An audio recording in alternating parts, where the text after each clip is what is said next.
One of the best things about Java is that it's a statically typed language. This helps us know what different objects are at compile time. Well, there are some limitations to a statically typed language, and that's that we always have to specify the type.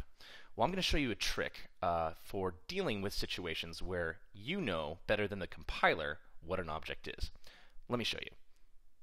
So let's say I have a variable, and it's going to be of object type. So since everything inherits from object, this should be fine if I want to do something like this.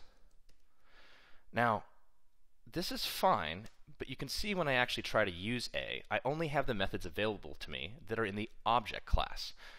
This means that if I try to do something like this,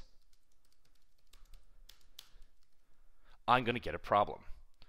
As you can see, the compiler is complaining, saying you can't set something that's supposed to point to a myClass object and then just point it to a generic object.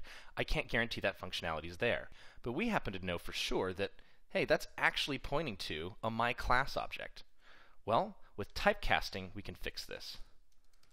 All you need to do is put the actual class you want to use in parentheses in front of the assignment. It's kind of like photobombing at that particular moment. As you can see, there are no complaints. You do have to be careful with this, though, because now we are manually deciding what an object is at runtime.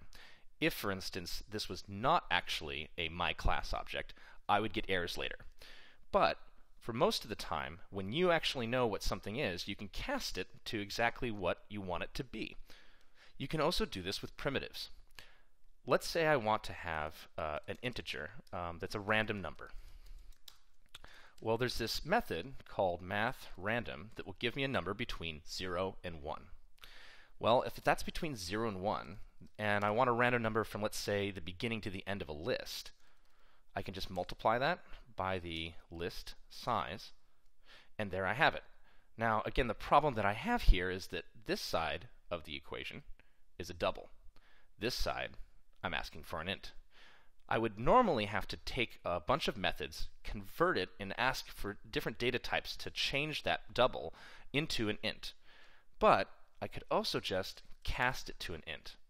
Now you have to be careful with this because certain casts, again, are not going to work. You can't just cast a char into a double and expect to have a value that makes sense.